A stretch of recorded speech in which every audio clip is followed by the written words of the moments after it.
Buenas, gusto saludarles. Hoy iniciamos con nuestra temática didáctica y herramientas de apoyo educativo. Para ello haremos una breve introducción. Hablar de la didáctica en las prácticas de educación popular es traer a colación ese término que introdujo Paulo Freire y que sintetiza la intencionalidad de la misma, el inédito viable. Con este término, Freire alude a lo aún desconocido, ni que hemos vivido con albor, pero está en nosotros de manera soñada y preanunciada. Es esperanzador. Así es la didáctica en la educación popular, consciente de que no es neutra y que su papel es generar un pensamiento crítico, emancipador y transformador.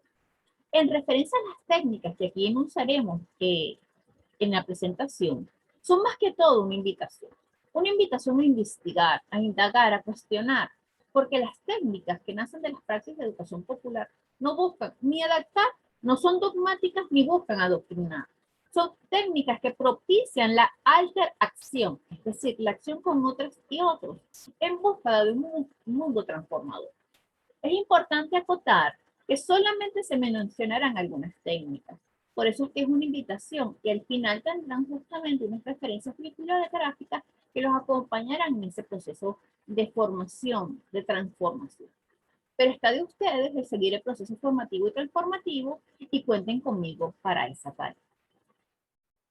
Iniciamos entonces con la diferencia entre la didáctica en general y la didáctica crítica.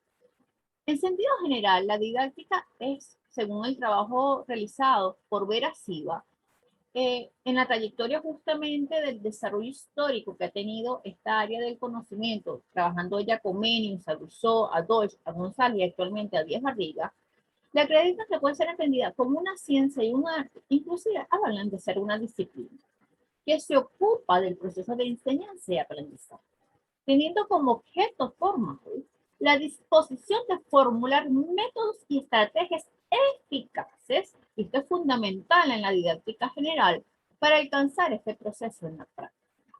Es decir, la concepción de la eficiencia es un elemento axial dentro de lo que significa la didáctica en sentido general. Mientras que la didáctica crítica va a beber fundamentalmente de tres grandes fuentes, de tres grandes teóricos. De la teoría de la acción comunicativa de Jürgen Habermas, de la teoría de la reproducción de Basil Bernstein y de la teoría de la resistencia de Mendeleev. Cuando hace la fusión de estos tres autores, pretende tres puntos a su vez. ¿Cuáles son estos tres puntos? El interés emancipatorio, que conlleva a que el acto educativo supere el interés técnico e instrumental propio de la concepción empírico-analítica de esos elementos propios del pragmatismo y del positivismo, y que motive a su vez a los individuos a cuestionarse la realidad.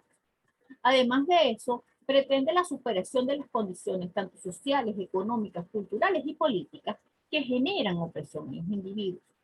Todo esto va a permitir entonces la construcción de un orden social justo.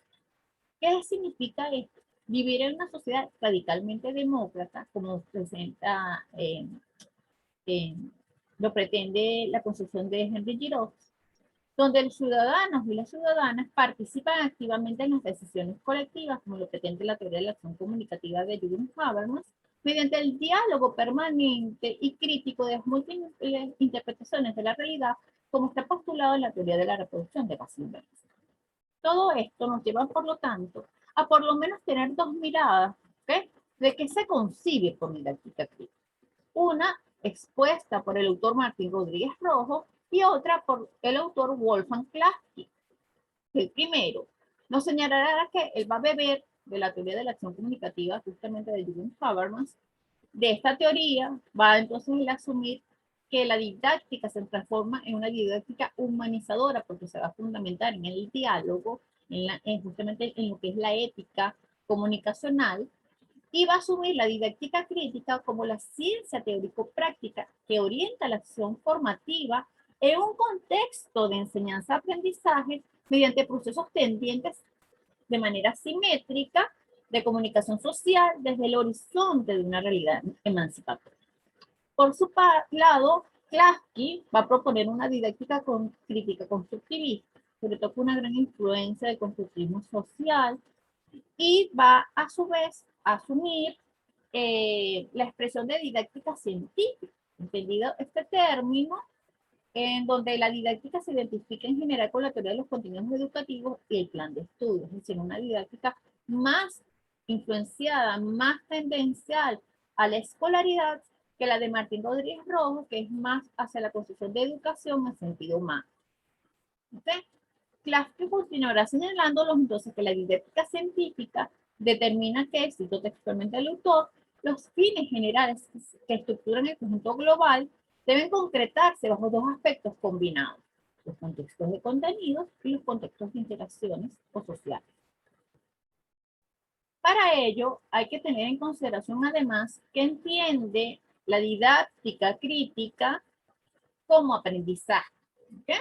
En este sentido, vamos a usar la cita de Barnes, que a su vez referencia a José Contreras en su trabajo, donde nos dice que en relación a los procesos con los que se dota de significado a las cosas y nuestra capacidad de obtener nuevos significados o de modificar nuestro sistema de interpretación, no solo eso, el proceso de aprendizaje es un proceso de comunicación. Aquí vemos de nuevo toda la concepción habermasiana, toda la influencia de Paulo Freire y toda la repercusión que esto va a tener en autores como Basil Bernstein y Giroux.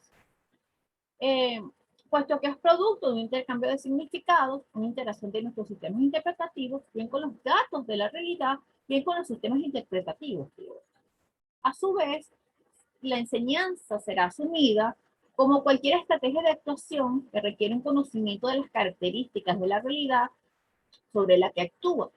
Es el profesor quien tiene que comprender el funcionamiento de lo real y articular su visión crítica de esa realidad con sus pretensiones educativas. Esto significa definir el trabajo del profesor como intelectual y no como técnico.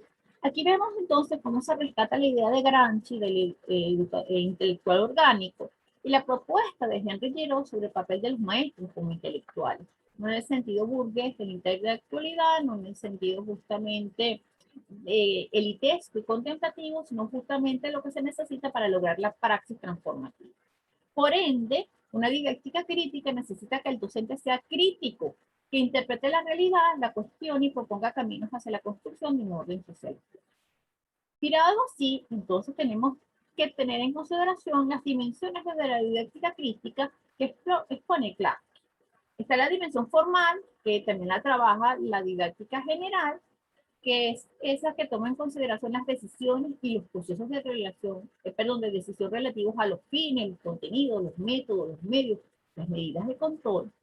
Y este que es fundamental de la concepción crítica, que es la dimensión relacional, que tiene que ver con los procesos que se desarrollan en el campo pedagógico de las relaciones, que se trata en cada caso, específicamente a lo que se refiere a los procesos oficiales, explícitos, inoficiales, ocultos.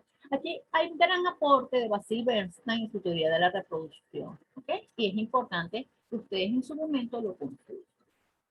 Entonces, de esta manera damos inicio, como les decía al comienzo, a esta invitación a las técnicas propias abordadas en el campo de la educación popular. Iniciamos entonces con lo que son las técnicas expositivas para la presentación del contenido. Son ideales para iniciar procesos educativos en el manejo de conceptos e interpretaciones que el participante o los participantes por sí solos no podrían develar de la realidad completa. De ciertos conceptos, ciertos lenguajes que le costaría llegar por procesos, digamos, de develación. ¿Ok? Entonces, en este caso, es una manera de hacerlo llegar. Pero hay que considerar que tiene limitaciones. La primera, que es un conocimiento a corto plazo, que puede afianzar la idea de la transmisión de saberes, que es justamente la gran crítica de la educación bancaria que está haciendo Paulo Freire, que no proporciona autonomía porque el participante como tal no logra hacer el proceso, ¿ok?, de develación, de concientización, de politización de los saberes, inhibe el diálogo, porque simplemente es un depositario de contenidos, no logra establecer los niveles de comprensión y el participante es pasivo. Pero, repito, a veces es necesario según los contenidos que vayamos a trabajar. Entonces no hay que exceder el uso de esta técnica, ¿no? Aquí tenemos un ejemplo, que es el uso del afiche. Su objetivo es presentar en forma simbólica la opinión de un grupo sobre un determinado tema. Para su desarrollo, en general, esta técnica se utiliza cuando se trabaja en grupos pequeños y se les pide a los participantes que sobre el tema que se ha discutido o que se deben discutir en los grupos, presenten sus opiniones en forma de afiche. Fíjense que si nosotros vamos a espacios donde se han dado talleres, donde se han dado inclusive espacios formativos de Misión Sucre, de Misión Robinson, vamos a conseguir el afiche como un elemento fundamental, es decir, casi a veces hasta como una cartelera. Pero, repito, tiene las consecuencias anteriores, pero puede hacerse para iniciar un proceso formativo de educación popular. Existen otras técnicas, que son las técnicas interactivas y de discusión. Estas son más activas justamente por su naturaleza. Buscan confrontar ideas entre los participantes, es decir, que se dé ese proceso de reflexión, de diálogo, de intercambio, y busca a partir de la opinión de los participantes construir conceptos. Mientras que aquella no estaba los conceptos, esta construye los conceptos. Entonces hay una gran diferencia, muy propicia a esta de lo que es la educación popular. El ejemplo que traemos a colación acá es la técnica que sabemos. Su objetivo es socializar el conocimiento que los participantes tienen sobre un determinado tema, problema o situación. Y esto es muy bueno, pues, sobre todo para trabajar lo que son las introducciones a los talleres. ¿Okay?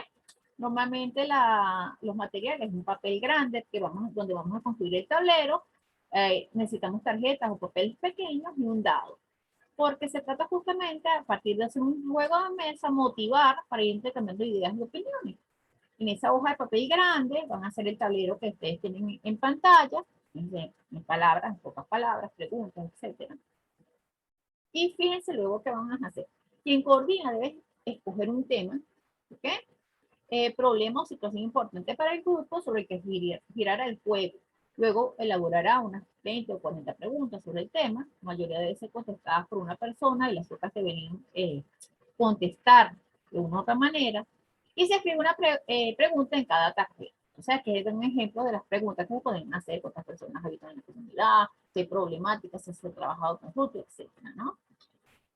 A través de las preguntas que se realicen, se va a identificar cada tarjeta con, dígalo, con pocas palabras o con la pregunta, justamente para la casilla en que toque caer. ¿Y cómo se desarrolla el juego? Se forman 6 equipos de 2 o 3 personas cada uno. Los participantes se colocan alrededor del tablero. Al lado de cada cual se colocan 2 grandes grupos de tarjetas o preguntas. Se rifa quien inicia el juego. Cada equipo tirará el dado y quien tenga más puntos comienza. Luego se sigue hacia la izquierda. Cada equipo coloca en el punto de salida un objeto que lo identifique. Un botón, una moneda, una caja, una llave. Lo que vaya a identificar. Entonces, al equipo que le toca el primer turno, inicia el juego tirando el dado, y si por ejemplo le sale la cantidad de 5, vas hasta la casilla número 5, y si esa casilla es del signo de interrogación, sacará la primera tarjeta de ese grupo de interrogación. Y luego leerá en voz alta la tarjeta y la responderá en voz alta ante el resto del grupo y público. Si un jugador cae en la casilla de pocas palabras, deberá coger una tarjeta de este grupo, la lee en voz alta y le pide al resto de los jugadores que en pocas palabras cada uno le dé una respuesta en voz alta. Entonces, tenemos una donde el jugador responde y otra donde el grupo tiene que responder. Entonces, pensé que tienen todos y todas participan dentro del juego, que es la idea. Un jugador puede caer en una casilla que diga pierde una jugada o en una casilla que dice que reposar 3 casillas, así sucesivamente, ¿no? Para hacer justamente más dinámico y emocionante el juego, que forma parte de estos elementos propios del juego que miraremos más adelante, ¿ok? Y el juego se termina cuando los jugadores llegan a la casilla de llegada. Para terminar, el juego debe obtener la cantidad exacta para llegar a la casilla, si no, ¿okay? Estamos tal cual como en el ludo, ¿no? Que subimos, bajamos, igualito. Una de las cosas recomendaciones que señalan acá, es que la pregunta de las tarjetas que dicen diálogo con pocas palabras, con pocas palabras, deben plantear situaciones más amplias, definiciones o interpretaciones que permitan participar en conjunto. Y que se puede utilizar a su vez una grabadora para ir recogiendo las respuestas. Esto es importantísimo, sobre todo para la sistematización de la experiencia. Entonces, la persona que le toca sistematizar podría usar este elemento, ¿okay? La grabadora como la manera de recoger la información y luego categorizarla para poder realizar la sistematización. Existe una variación que se puede jugar en un campo de cemento grande y entonces se hace todo el tablero, empieza en el piso y las personas, ¿ok? Serían las fichas. Esto obviamente es más ameno, más motivacional, pero tengan en consideración que por la cuestión de la pandemia también implicaría riesgo. Entonces habría que medir. según la cantidad de personas con las que trabajemos, ¿no? Existen entonces las otras técnicas, que son técnicas visuales, que buscan mediante el juego de imágenes reconstruir hechos y significados de la vida real. Aquí el gran ejemplo, que es sumamente utilizado en educación popular, que es muy importante la influencia que ha tenido en esta área del conocimiento, es el sociograma. Su objetivo es que nos permite mostrar elementos para el análisis de cualquier tema basándonos en situaciones o hechos de la vida real. Ojo, el sociodrama no es un texto escrito, no implica ropa especial, ni tenemos que actuarlo antes. Es decir, no es una obra de teatro, aunque pueda parecer, pero no es igual. ¿Ok? El sociodrama es una actuación en la que utilizamos gestos, emociones y palabras y que representamos, ¿ok?, algún hecho o situación de nuestra vida real que después vamos a analizar. Entonces, ¿cómo lo hacemos? El primer paso es que tenemos que, obviamente, saber cuál es el tema que vamos a presentar y por qué lo vamos a presentar, ¿no? El segundo paso es que conversamos entre todas y todos los que estamos ahí reunidos sobre el tema. Es decir, los compañeros que vamos a hacer el sociodrama, dialogamos un rato sobre lo que conocemos del tema, cómo lo vivimos y cómo lo entendemos, ¿no?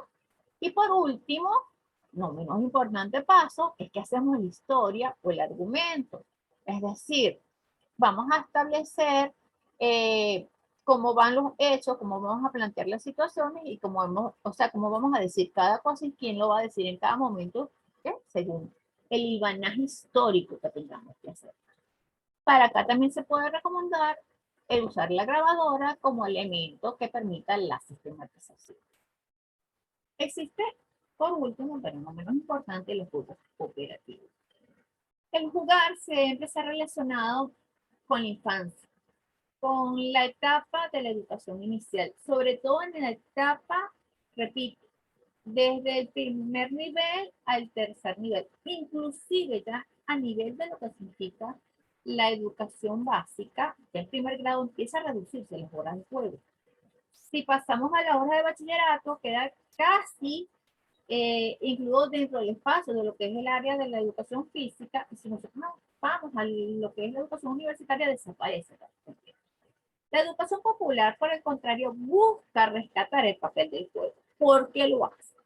Los autores Coppens y Franz de Velde van a enseñarnos justamente los 4 grandes componentes que logra desarrollar el juego y por qué la educación popular entonces lo ve.